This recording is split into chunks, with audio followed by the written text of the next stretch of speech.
Hi, Ted Morrissey here, making a video for my course at Lindenwood University in their MFA in writing program, and specifically the orientation course, kind of the introductory course for writers. And we are about to embark on workshopping for the first time. Several of the writers have expressed some trepidation at that, sharing their work and getting feedback, but also excited for the opportunity. And so I wanted to do a video which kind of speaks to all of that. And specifically, I want to look at one of the benefits of the workshopping process and really the MFA in general that sometimes we don't talk about. We talk about benefits to the actual, writing and kind of learning one's craft and all those kinds of things, which certainly is important. But I want to speak to an issue that is, again, related to that and kind of foundational to all that, but not specifically about like improving one's ability to put words on a page. Before I get to that, though, I'm going to be drawing from, well, one book in particular, but I want to talk briefly about these kinds of books. This is the novelist and story writer and translator of medieval texts and all kinds of stuff, John Gardner, on becoming a novelist. And I'm going to return to this in just a few minutes in particular. But these books, there's lots of them. They talk about the writer's craft. They talk about sort of the philosophy of writing and so forth. I've got quite a few of these. I enjoy reading them. I started getting these kind of books when I was working on my master's because the university I went to having a theoretical text for the courses was also a regular component in addition to like an anthology or something where we would read actual, stories from and discuss those, analyze those. We'd also talk shop with theory. So these kind of books came in handy. But I want to come back to this in just a minute. Another good book, well known, is Gardner's The Art of Fiction, Notes on Craft for Young Writers. And of course, young writers, what really Gardner meant was anyone who was just starting to kind of learn their craft. You might be 70 years old and just starting to write seriously. And these kind of notes would be of use, but not just for young writers. I think he talks about a lot of things that any writer, can relate to, and maybe it's a good reminder of some things if you've been at it for a while and maybe have forgotten about, but notes on craft for young writers. Another book, which is highly theoretical, but really, really good, of course, is William H. Gass's Fiction and the Figures of Life. And again, there are several essays in here where Gass talks about craft issues, but again, more of a theoretical as opposed to a practical approach.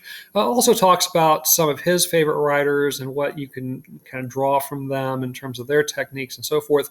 But this came out in 1970, highly influential. A lot of Gass's peers read this and drew from it for their own work. We know, for example, Cormac McCarthy, when he was a struggling novelist, didn't have much money, and his editor helped support him financially. And one of the things his editor did for him was to send him books that he thought that might be useful to him as he was working on his novels. And one of the books he requested back in 1971 or 2, I forget which year, was Fiction and the Figures of Life. So anyway, very influential, highly recommend. This is another really interesting book in a lot of ways, Nabokov, and I'm a big Nabokov fan, but this is his lectures on Russian literature.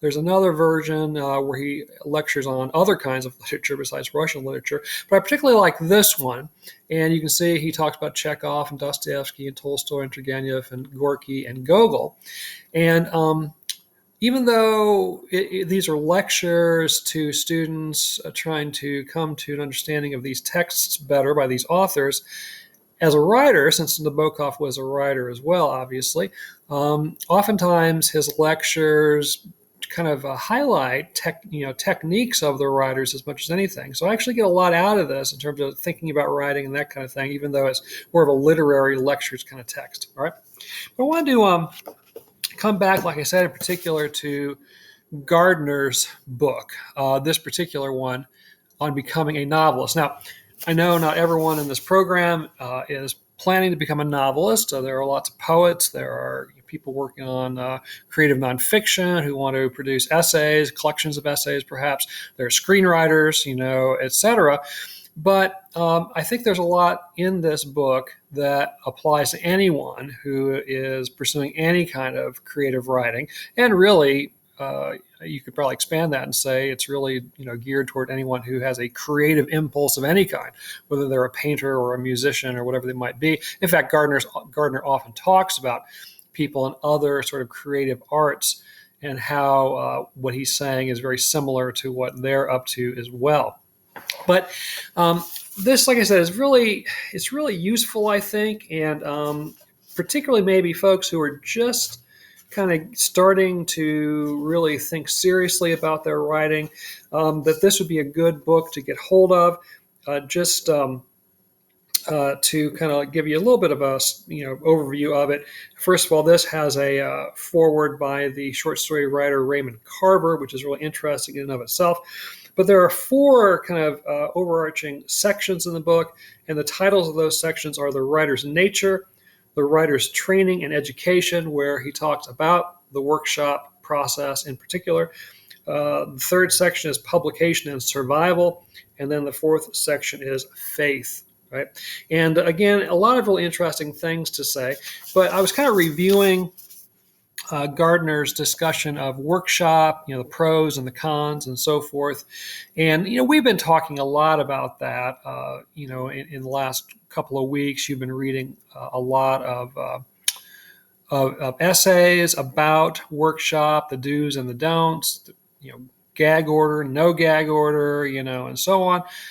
You've been looking at videos of various writers and professors talking about the workshop experience or sharing their writing. And so I don't have a whole lot to add to that. I know I've already done a couple of videos where I kind of speak to some of those things too. But what I really wanted to focus on in this video was the importance of workshop and the MFA program in particular from a standpoint of establishing you in a community of writers. Yes, sometimes the feedback we get to our writing is sometimes hard to hear, and some of us have expressed that we've done workshopping previously and that it was kind of hard on us emotionally and all kinds of things. I've talked about the trauma of having my first workshopping experiences many, many years ago. But nevertheless, you end up in a community of people who take writing as seriously as you do.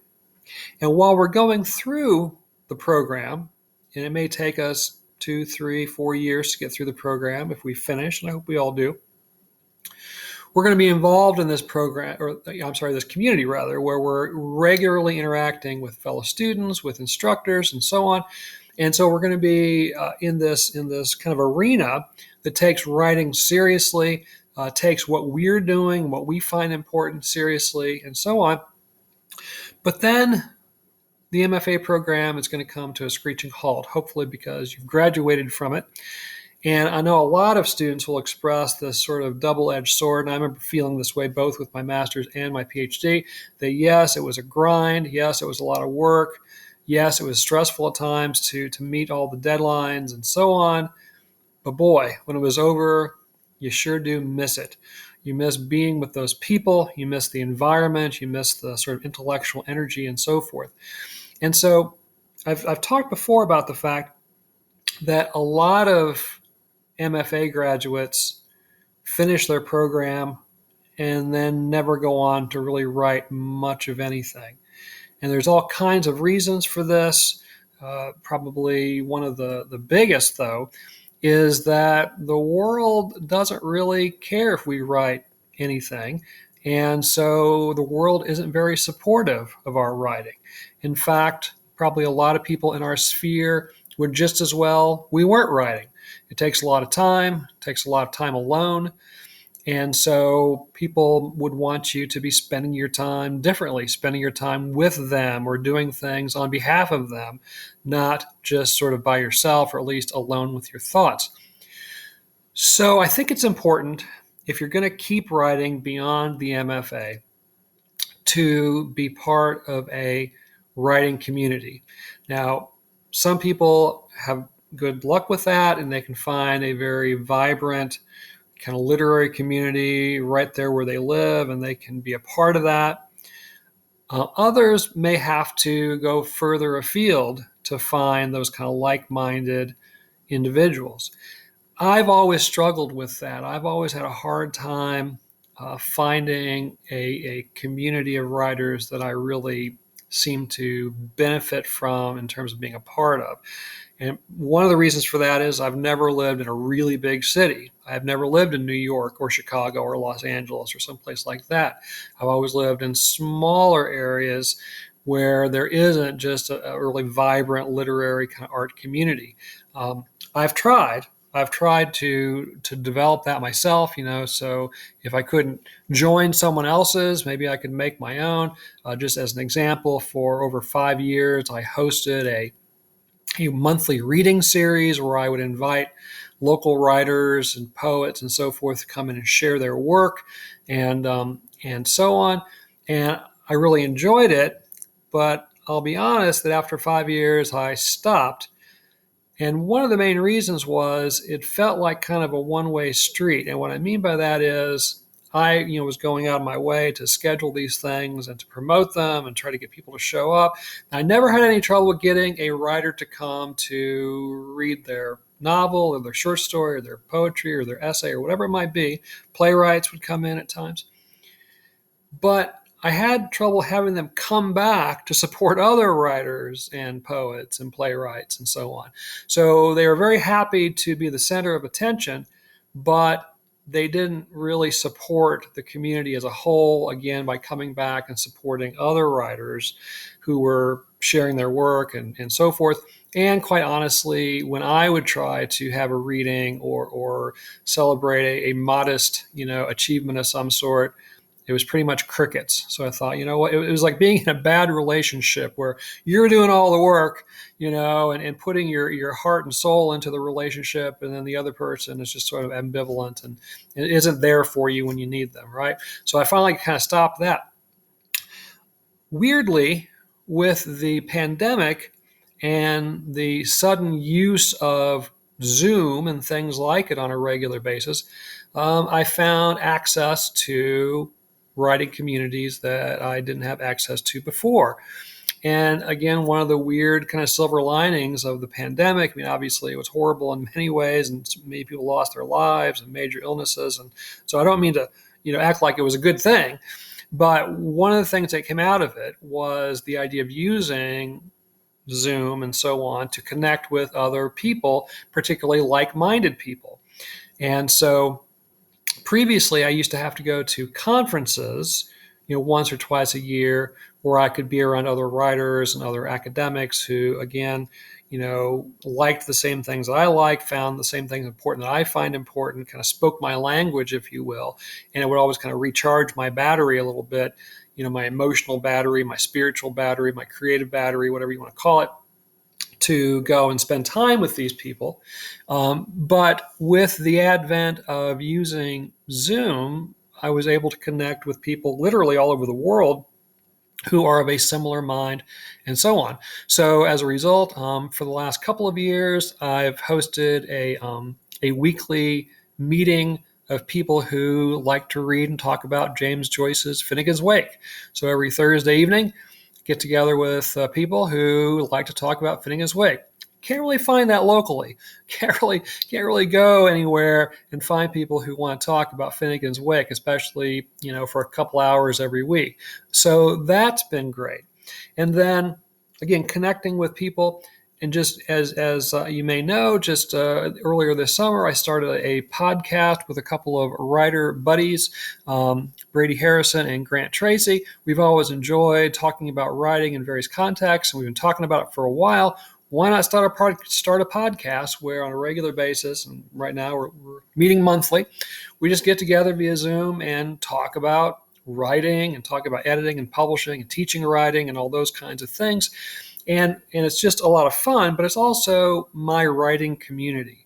And so I really encourage you, maybe you can start to lay that foundation during the MFA program, but certainly when down the road you're getting ready to exit the program, I think a key to continue to write, to be a prolific author, one who writes regularly, publishes regularly, it's really important to be part of a community. If you can be part of a physical community, that's great. But if that isn't available to you, and maybe it's not available to you not because it doesn't exist, maybe you live in a place that has a wonderfully vibrant artistic and literary community, but you have a hard time participating in it because you have small children or whatever. I would encourage you then to look for a community via the computer, via Zoom, that kind of thing, where you can reach out to like-minded people. And it doesn't have to be a big group. It doesn't have to be 50 people. My Fitting His Weight group is very small. My podcast, I just have 2 co-hosts, and that's enough that it makes me feel like part of a community where people value what I value in the same way. All right. So that's my advice.